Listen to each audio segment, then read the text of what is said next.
जब घर पर संकट हो तो गहनों की चमक नहीं, समझदारी की दमक काम आती है। संकट के समय असली संपत्ति तिजोरी में रखा सोना नहीं, बल्कि देश के प्रति दिखाई गई जिम्मेदारी होती है। क्योंकि जब देश का खजाना सुरक्षित रहता है, तभी देश के हर घर की तिजोरी भी सुरक्षित रहती है। दरअसल मिडिल ईस्ट की बढ़ती टेंशन के चलते पीएम मोदी ने देश के लोगों से 1 साल तक सोना न खरीदने की अपील की थी। पीएम मोदी की इस अपील के बाद अब सोना चांदी की कीमतों में बड़ा उछाल दर्ज किया गया। अब आखिर इस उछाल के पीछे की वजह क्या है, आपको बताएंगे, लेकिन पहले सरकार के इस फैसले पर नजर डालते हैं। सरकार ने सोना और चांदी के आयात पर लगने वाली ड्यूटी 6% से बढ़ाकर 15% कर दी। बुधवार को जारी इस आदेश के बाद यानी कि 13 मई को बाजार में सोना 9,000 और चांदी 22,000 रुपए महंगी हुई।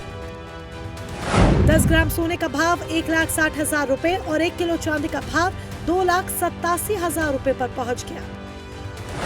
सरकार ने सोने पर 10% basic custom duty, 5% agriculture infrastructure and development cess लगाया है, यानी कि कुल प्रभावी टैक्स 15% हो गया है। भारत में सोना केवल आभूषण नहीं माना जाता, बल्कि परंपरा, प्रतिष्ठित और निवेश का सबसे बड़ा साधन भी माना जाता है। लेकिन गौर करने वाली बात यह है कि यही सोना बड़ी मात्रा में विदेशों से आयात होता है और वैश्विक हालात में जंग का माहौल थमने का नाम नहीं ले रहा। सप्लाई चेन टूट चुकी है, आयात घट चुका है। ऐसे समय में जब वैश्विक हालात संतुलन और संयम की मांग कर रहे हैं, सरकार का मकसद विदेशी खरीद कम करना और देश के विदेशी मुद्रा भंडार पर पड़ रहे दबाव को घटाना है। क्योंकि सोना के आयात के लिए देश की बहुमूल्य विदेशी मुद्रा खर्च होती है। आखिर देश में सोने की कीमत कहां तक पहुंची है, जरा जान लीजिए। 13 मई 2026 की कीमतें: 14 कैरेट 93,840 रुपए, 18 कैरेट 1,20,308 रुपए, 22 कैरेट 1,46,936 रुपए और 24 कैरेट सोना 1,60,411 रुपए। दरअसल भारत में लोग सोना बहुत खरीदते हैं। भारत दुनिया में सोने का दूसरा सबसे बड़ा उपभोक्ता है। सोने की मांग को पूरा करने के लिए इसे विदेश से मंगाना पड़ता है। इसके लिए डॉलर खर्च होते हैं और जब देश से ज्यादा पैसा बाहर जाने लगता है तो देश की अर्थव्यवस्था पर दबाव बढ़ता है। इसी आयात को कम करने के लिए सरकार ने टैक्स के नियम कड़े किए ताकि वैश्विक हालात में संतुलन कायम रह सके। लेकिन सरकार के इस फैसले से अब आम आदमी को कितना फर्क पड़ेगा, ये भी जरा समझ लीजिए। दरअसल जब सरकार टैक्स या ड्यूटी बढ़ाती है तो सोने की लैंडिंग कॉस्ट यानी कि भारत पहुंचने की कीमत बढ़ जाती है, यानी सोना पहले के मुकाबले महंगा मिलेगा, जिसके चलते सप्लाई में कमी आएगी। टैक्स के झमेले और ऊंची कीमतों के कारण थोक व्यापारी कम सोना मंगाएंगे।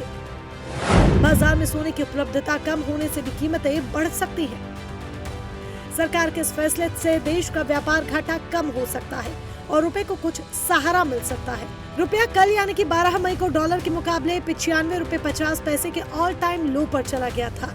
यानी ये फैसला देश की अर्थव्यवस्था को स्थिर बनाने वाला साबित हो सकता है। वैश्विक संकट के बावजूद भारत ने घबराहट नहीं बल्कि तैयारी और जिम्मेदारी का रास्ता चुना। जन भागीदारी पर विश्वास किया, क्योंकि छोटी छोटी बचत मिलकर ही राष्ट्रीय शक्ति को बढ़ाती है। अब आखिर पीएम मोदी के सोना न खरीदने की अपील के पीछे की वजह क्या रही, आइए इसको भी समझते हैं। पीएम मोदी ने भारत के विदेशी मुद्रा भंडार को बचाने के लिए अपील की। भारत अपने इस्तेमाल का करीब 99% सोना विदेशों से खरीदता है। 2025-26 में सोने का ये इम्पोर्ट बिल करीब 6.4 लाख करोड़ रुपए का था। विदेशों से खरीदे जाने वाले सामान के कुल खर्च में 9% हिस्सेदारी के साथ सोना दूसरे नंबर पर है। बढ़ती कीमतों पर सोना खरीदने से भारत के फॉरेन रिजर्व में डॉलर तेजी से घटेगा। सोने की बढ़ी कीमतों के चलते गोल्ड इंपोर्टर्स हाथ पीछे खींच रहे हैं और कम सोना भारत आ रहा है। जनवरी में करीब 100 टन, फरवरी में करीब 65 टन और मार्च में करीब 22 टन सोना खरीदा गया। अप्रैल में अनुमान है कि सिर्फ 15 टन सोना खरीदा गया। यानी अगर आप सोना नहीं खरीदेंगे तो भारत का इंपोर्ट बिल घटेगा। इससे फॉरेन रिजर्व में डॉलर स्थिर बना रहेगा और रुपया तेजी से कमजोर नहीं होगा। पीएम मोदी की इन अपीलों के पीछे की एक वजह भारत का घटता फॉरेन रिजर्व है।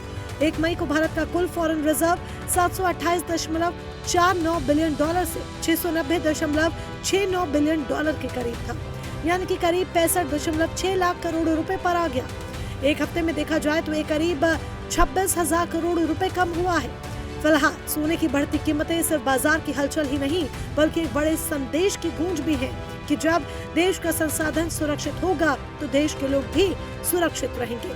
जब विदेशी मुद्रा बचेगी तो आयात पर दबाव घटेगा और आर्थिक संतुलन मजबूत होगा, जिसका लाभ हर परिवार को मिलेगा।